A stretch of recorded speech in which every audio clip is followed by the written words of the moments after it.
Hello friends, super magic રસોઈમાં મિત્રો હું આપનું સ્વાગત કરું છું.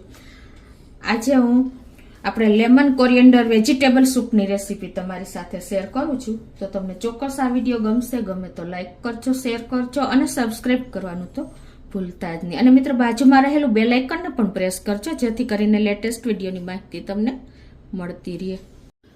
તો મિત્રો ઠંડીમાં 15 જ મિનિટમાં ઝડપથી બની જતો હેલ્ધી અને ટેસ્ટી આ વેજીટેબલ સૂપ તમને ચોક્કસ શિયાળામાં ગમશે. શરદી, તાવ, કફના ઉધરસ કે કાંઈ પણ હોય ને તો તમે આ સૂપ પીશો ને તરત જ રાહત થશે. અને જ્યારે તમને તાવ કે શરદી હોય ને ખાવાનું મન ન થાય ને ત્યારે પણ તમે આ સૂપ બનાવીને પી શકો છો. એટલો હેલ્ધી, ટેસ્ટી અને એકદમ ઝડપથી બની જાય છે અને ઠંડીમાં પણ બહુ મજા આવે છે. તો એના ઇન્ગ્રેડિયન્ટમાં મિત્રો આપણે વેજીટેબલમાં 1/4 કપ ગાજર, 1/4 કપ લીલી મકાઈ, અમેરિકન મકાઈ છે એ, 1/4 કપ કેબીજ, 1/4 કપ આપણે વટાણા લીલા અને 1/4 કપ આપણે ધાણા ભાજીની દાંડી લીધી છે અને 1/4 કપ આપણે લીલા મરચાની કટકી લીધી છે.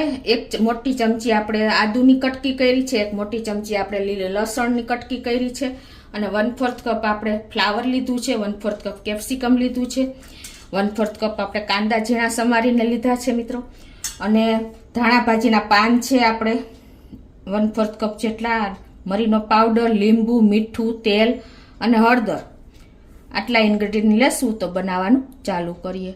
તો મિત્રો પહેલાં તો આપણે ગેસ ઓન કરી અને એક પેનમાં આપણે 1 ચમચી ઘી અને 1 ચમચી આપણે તેલ નાખશું એટલે ટેસ્ટ સારો આવે. 1 ચમચી ઘી અને 1 ચમચી આપણે હવે તેલ નાખી દેશું. તમે 1 ચમચીમાં પણ બનાવી શકો છો. તો હવે આપણું તેલ ઘી પણ ગરમ થઈ ગયું છે. 1/4 ટીસ્પૂન જેવી આપણે હિંગ નાખી અને એમાં આપણે હવે આ લસણ લીધું છે એ નાખી દેશું, 1 મોટી ચમચી જેટલું.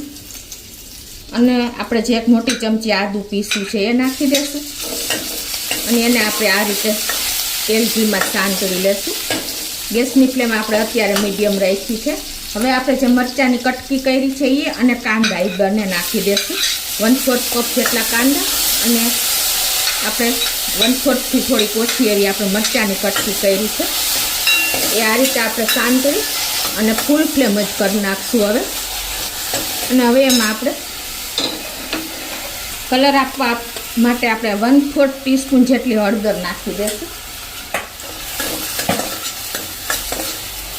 અને હવે આપણે જે બધા શાકભાજી સમાર્યા છે ને એ બધા જ આપણે આમાં એડ કરી દઈશું અને ગેસની ફ્લેમ ફૂલ જ કરી નાખશું. ફ્લાવર, કેપ્સિકમ, પછી કોબીજ, વટાણા, લીલે ધાણા ભાજીની આપણે દાંડી સમારી છે એ, પછી આપણે ગાજર અને મકાઈ મેં બાફા વગર જ લીલી જ લીધી છે.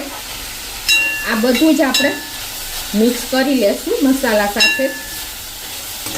આને આપણે કાચું પાકું જ કૂક કરવાનું છે, વધારે નથી કૂક કરવાનું.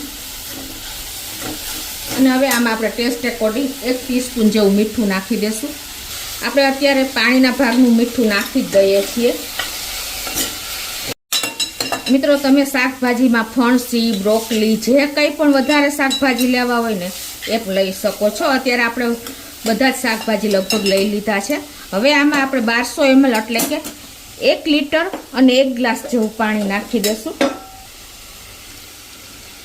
આપણે શાકભાજીના કાચા પાકા જ કૂક કર્યા છે, હવે પાણીમાં કૂક થઈ જશે.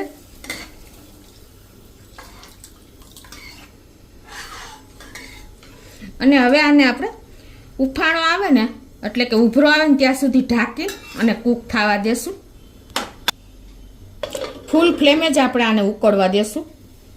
તો આપણો સૂપ ઉકળે છે ને ત્યાં આપણે કોર્નફ્લોરની સ્લરી કરી લઈએ. તો એ 2 ચમચી મેં કોર્નફ્લોર લીધો છે, આમાં 1 ચમચી આપણે પાણી નાખીને અને આને મિક્સ કરી લેશું.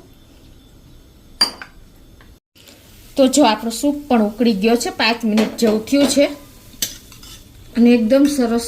જુઓ આપણે કાચા જ બધા શાકભાજીનો ઉપયોગ કર્યો છે અને આ રીતે પાણીમાં જ સરસ બોઇલ થઈ જશે અને વેજીટેબલનો જે સ્ટોક હોય ને એકદમ સરસ જેમ ઉકળશે ને એમ સરસ તૈયાર થશે. તો હવે આપણે હજી 5 મિનિટ આને ઉકાળવાનો છે, પણ હવે ખાસ ધ્યાન શું રાખવાનું છે કે આપણે આને ઢાંકીને નથી ઉકળવાનું. હવે 5 મિનિટ પછી આ ઉકળે એટલે તરત જ આપણે એને ખુલ્લો ઉકાળવાનો છે. તો હવે આ જે 2 ચમચી કોર્નફ્લોર અને 1 ચમચી પાણી નાખીને જે આપણે સ્લરી કરી છે ને એ આપણે આમાં નાખી દેશું અને મિક્સ કરી લેશું. આના હિસાબે આપણે સૂપનું સ્ટ્રક્ચર સરસ આવે છે અને એકદમ સરસ હોટલમાં હોય ને એવો ઘાટો સૂપ આપણો તૈયાર થઈ જાય છે. તો હવે આ જ રીતે આપણે એને 5 મિનિટ ઉકળવા દેશું. તો મિત્રો જો આપણે 5 મિનિટ થઈ ગઈ છે, આપણે ખુલ્લો ઉકાળી છે ને એને પણ ટોટલી આપણે 10 મિનિટ આ સૂપને ઉકાળ્યો છે અને એનું ટેક્સચર જો એકદમ સરસ આપણે બાર સૂપ હોય ને એવું જ સરસ થઈ ગયું છે. તો હવે આસ્તે જે આપણે એમાં 1 ચમચી મરીનો પાવડર નાખી દેશું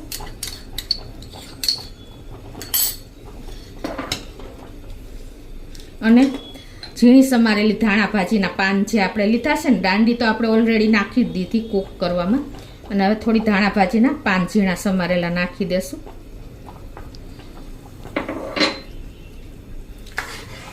એકદમ ટેસ્ટી, હેલ્ધી અને તાવ, શરદી, ઉધરસમાં તમને રાહત આપે એવી ઠંડીમાં ગરમા ગરમ ઝડપથી બનતો આપણે લેમન કોરિએન્ડર વેજીટેબલ સૂપ એકદમ રેડી થઈ ગયો છે મિત્રો.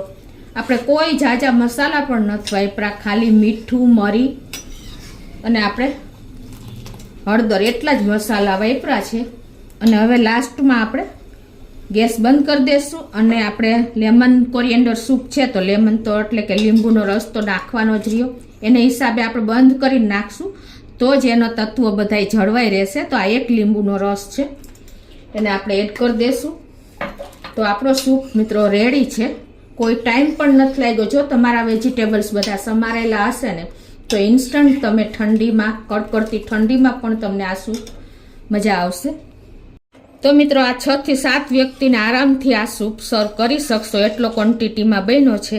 તો હવે એને આપણે સર્વ પણ કરી લઈએ.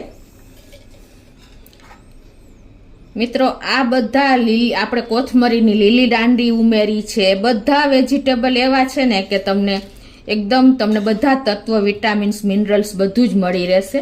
એટલો ટેસ્ટી અને એટલો જ હેલ્ધી આપણો સૂપ રેડી છે. જુઓ મિત્રો, તો આ રીતે તમે તમારા ફેમિલી મેમ્બરને એન્જોય કરાવીને આપી શકો છો. તો મિત્રો એકદમ ગરમ સૂપ આપણો રેડી છે. જુઓ, જોતા જ આપણને પીવાની ઈચ્છા થઈ જાય અને તમને શરદી કફ હશે ને તો પણ તમને ઇન્સ્ટન્ટ રાહત થઈ જશે અને મજા પણ આવી જશે. એટલી મજા આવશે ને કે મિત્રો તમે 2 વાટકા પી જશો. એટલો સરસ આપણો હેલ્ધી સૂપ રેડી છે. તો તમે ચોક્કસ મિત્રો આ શિયાળામાં એક વખત આ રીતથી ટ્રાય કરજો અને તમને મારો વિડીયો ગમે તો લાઈક કરજો, શેર કરજો અને સબસ્ક્રાઈબ કરવાનું તો ભૂલતા જ નહીં.